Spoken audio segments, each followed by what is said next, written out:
여러분 혹시 그런 생각해 보신 적 있으세요? 인간은 언제 가장 쉽게 무너질까?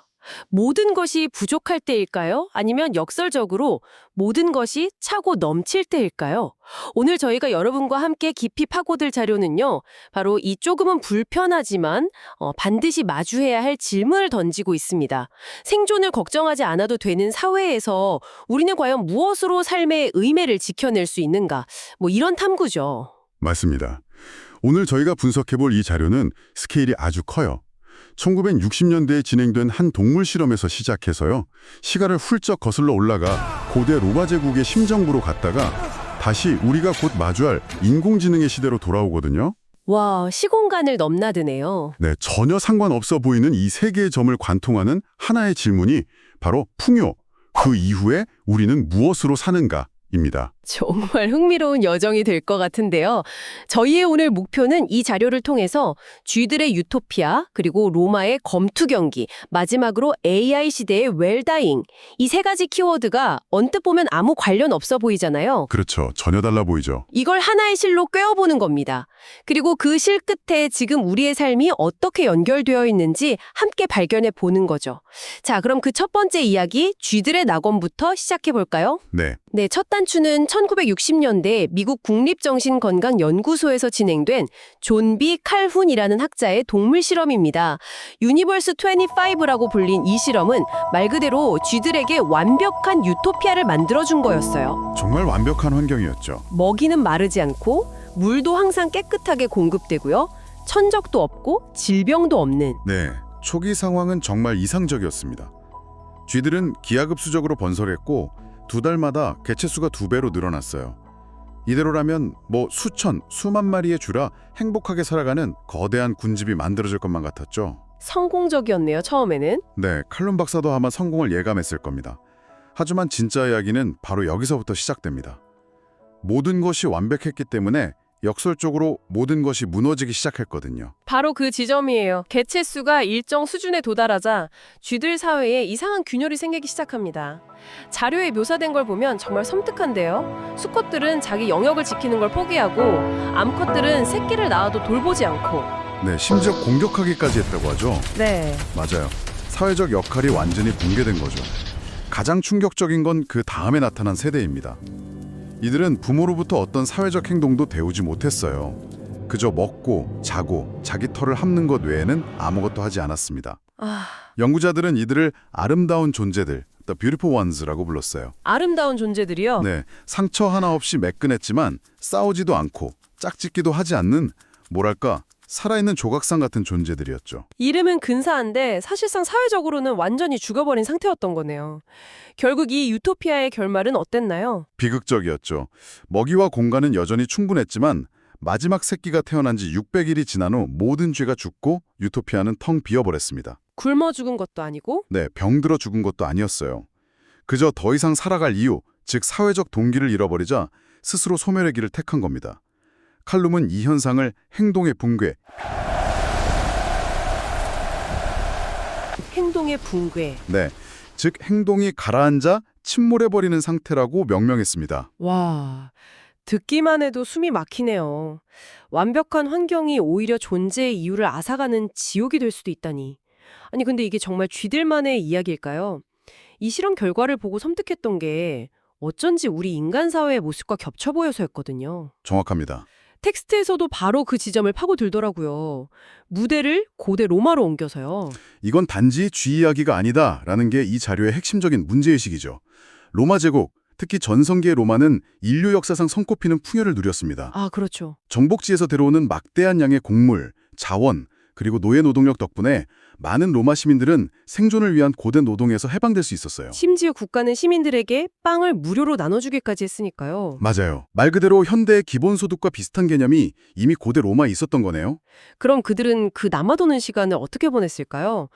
철학 토론을 하거나 예술을 감상했을까요? 물론 그런 사람들도 있었겠죠. 하지만 로마 사회 전체를 열광시킨 가장 대중적인 오락은 따로 있었습니다.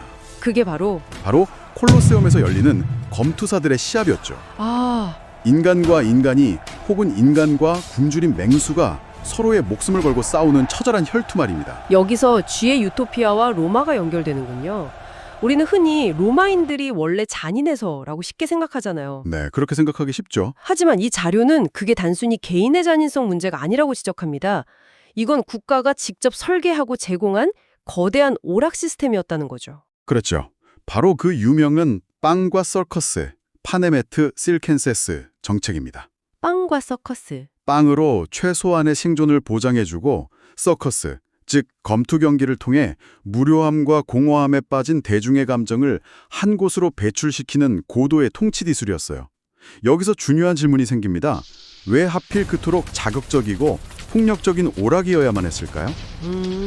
쥐들이 역할과 목적을 잃고 행동의 붕괴에 빠졌던 것처럼 로마 시민들도 노동의 의무와 삶의 긴장감에서 해방되자 비슷한 공허함에 직면했던 게 아닐까요? 그 텅 빈 시간을 채우기 위해선 일상적인 자극으로는 어림도 없었던 거죠. 바로 그겁니다. 삶과 죽음이 실시간으로 교차하는 극한의 자극을 눈앞에서 목격하면서 그들은 비로소 내가 살아있구나라는 강렬한 생애 감각을 느낄 수 있었던 겁니다. 풍요가 역설적으로 삶의 의미를 희미하게 만들자 그들은 죽음의 그림자를 통해서만 자신의 삶을 확인할 수 있었던 거죠. 정리가 되네요. 쥐의 유토피아에서는 사회적 역할이 사라지자 공동체가 스스로 붕괴했고 네, 풍요로웠던 로마에서는 삶의 의미가 희미해지자 그 빈자리를 구경하는 폭력이 채웠다는 거군요. 맞습니다. 문제는 풍요 그 자체가 아니라 풍요가 주어진 이후의 시간을 어떻게 설계하느냐에 있었던 거네요. 맞습니다. 그리고 이 오래된 이야기는 바로 지금 우리에게 거대한 질문을 던지고 있습니다. 인공지능이 인간의 노동을 대체하기 시작하고 많은 미래학자들이 보편적 기본소득의 도입을 이야기하는 지금 우리는 역사상 그 어떤 시대보다 거대한 풍요의 문턱에 서 있으니까요. 사실 기본소득이나 AI로 인한 노동 해방 생각만 하면 되게 좋잖아요. 좋죠. 일하지 않아도 먹고 살 수 있다니 꿈 같은 이야기죠. 하지만 이 자료를 읽고 나니 마냥 좋아할 수만은 없겠다는 생각이 들어요. 쥐들의 유토피아와 로마의 콜로세움이 계속 떠오르거든요. 바로 그 지점에서 인류가 마주한 질문의 차원이 달라집니다. 수천 년간 인류의 숙제는 어떻게 먹고 살 것인가 였어요. 하지만 이제는 왜 살아야 하는가? 라는 질문에 답해야 하는 시대가 오고 있는 겁니다. 자료가 지적하듯 기본소득은 우리의 생존은 보장해 줄 수 있어도 삶의 이유까지 보장해 주지는 못하니까요. 그래서 이 자료가 대안으로 제시하는 개념이 굉장히 흥미롭습니다. 바로 웰다잉이라는 개념을 꺼내들어요. 네, 그렇죠. 보통 웰다잉이라고 하면 존엄사나 아름다운 죽음처럼 삶의 마지막 순간을 떠올리기 쉬운데 여기서 말하는 건 좀 다르더라고요. 네, 이 자료는 웰다잉의 개념을 죽음에서 삶 전체로 확장시킵니다. 죽음 직전의 문제가 아니라 유한한 내 삶 전체의 구조를 어떻게 의미 있게 설계할 것인가의 문제로 바라보는 거죠. 관점이 다르네요. 네, 언제든 끝이 있다는 것을 알기에 오히려 지금 이 순간을 어떻게 채워나갈 것인지를 더 치열하게 고민해야 한다는 겁니다. 여러 철학자들의 경고도 이와 정확히 맞닿아 있는 것 같아요. 빅터 프랭클은 인간은 고통 그 자체보다 무의미함 때문에 먼저 무너진다고 했고, 니체는 안락과 안전만을 추구하며 그저 살아남기만 하는 존재를 최후의 인간이라 부르며 경멸했죠. 한나 아렌트의 경고도 빼놓을 수 없죠. 그녀는 노동이 사라진 사회에서 인간이 의미 있는 행위, 액션을 찾지 못한다면 그저 먹고 소비하기만 하는 동물적 존재로 전락할 것이라고 예견했습니다. 이 모든 거인들의 통찰은 이 자료가 제시하는 한 문장으로 모입니다. 삶은 자동으로 유지되지 않는다. 설계하지 않으면 반드시 붕괴된다. 그렇다면 그 설계라는 건 구체적으로 뭘까요? 너무 거창하게 들리기도 하는데요. AI 시대의 풍요 이후의 사회에서 우리가 붕괴하지 않기 위해 무엇을 설계해야 하는지 자료에서는 아주 구체적인 4가지 기둥을 제시하더라고요. 맞아요. 이 부분이 굉장히 실용적이라서 하나씩 깊이 있게 이야기 나눠보면 좋을 것 같아요. 좋습니다. 첫 번째 기둥은 바로 의미입니다. 여기서 중요한 건 의미단 어느 날 갑자기 찾아오는 깨달음 같은 게 아니라는 거예요. 자료는 의미를 가만히 앉아서 느끼는 감상이 아니라 적극적으로 만들어내는 것이라고 강조합니다. 만들어낸다는 건 구체적으로 어떤 방식일까요? 아주 작고 구체적인 책임을 지는 겁니다. 책임이요? 네. 예를 들어 오늘 내가 반드시 챙겨야 할 사람, 오늘 내가 꼭 끝내야 할 일 한 가지, 오늘 내가 세상에 남길 문장 하나. 이런 작고 사소해 보이는 책임들이 텅 빈 시간을 채우고 흩어지려는 삶을 단단하게 붙잡아주는 닻이 된다는 거죠. 아, 의미는 찾는 게 아니라 책임지는 행위 속에서 스스로 생겨나는 겁니다. 와, 그 말이 되게 위로가 되네요. 뭔가 거창한 사명을 찾아야 한다는 압박감에서 벗어나게 해주는 것 같아요. 두 번째 기둥은 관계인데 이 부분도 우리가 흔히 생각하는 것과는 조금 결이 다르더라고요. 네, 보통 우리는 관계를 감정적인 교류라고 생각하죠. 그렇죠. 하지만 이 자료는 외로움의 본질을 날카롭게 파고듭니다. 외로움이란 주변에 사람이 없어서가 아니라 이 세상에 내가 더 이상 필요하지 않다고 느낄 때 찾아온다는 겁니다. 아, 역할의 상실. 네, 주의 유토피아에서 분개를 촉발한 것도 바로 이 역할의 상실이었죠. 그렇다면 좋은 관계란 단순히 자주 만나고 연락하는 사이가 아니라 서로에게 구체적인 역할을 해주는 관계를 의미하는 거겠군요. 정확합니다. 예를 들면 친구가 아플 때 죽을 끓여다 주는 역할, 누군가의 이야기를 잠잡고 들어주는 역할 같은 것들이요. 네, 맞아요. 관계는 감정만으로는 유지되기 어려워요. 약속과 역할이라는 구조가 있을 때 비로소 단단해집니다. 내가 누군가에게 필요한 존재가 되고 누군가가 나에게 필요한 존재가 되는 것. 그것이 우리를 사회적 존재로 살아가게 하는 가장 강력한 힘이라는 거죠. 세 번째 기둥은 기록입니다. 사실 저는 이 부분이 가장 의외였어요. 그러셨어요? 네, 의미나 관계는 예상했는데 기록이 왜 그렇게 중요할까 싶었거든요. 저도 그 부분이 아주 인상 깊었습니다. 자료의 표현을 빌리자면 기록이 없으면 시간은 그저 증발해버리지만 기록을 하면 시간은 의미 있는 사건이 된다는 겁니다. 와, 한번 생각해 보세요. 어제 하루 무엇을 하셨나요? 기록해두지 않았다면 아마 대부분 기억 속에서 희미하게 흩어져 버렸을 겁니다. 정말 그렇네요. 그냥 바쁜 하루 정도로 뭉뚱그려지겠죠? 하지만 사진 한 장, 문장 한 줄, 오늘 새로 배운 단어 하나라도 남겨두면 어떻게 될까요? 그 순간은 더 이상 그냥 흘러가는 시간이 아니라 내 삶의 일부로 박제된 사건이 됩니다. 사건이 된다. 네, 이 기록들이 쌓여서 나의 서사, 즉 나의 이야기가 되는 거죠. 기록이라는 행위 자체가 나의 존재를 스쳐 지나가는 시간 속에서 붙잡아 삶으로 바꾸는 연금술과 같다는 해석입니다. 마지막 네 번째 기둥은 결정입니다. 사전연명 의료의 향서나 유언장 같은 것들을 예로 들더라고요.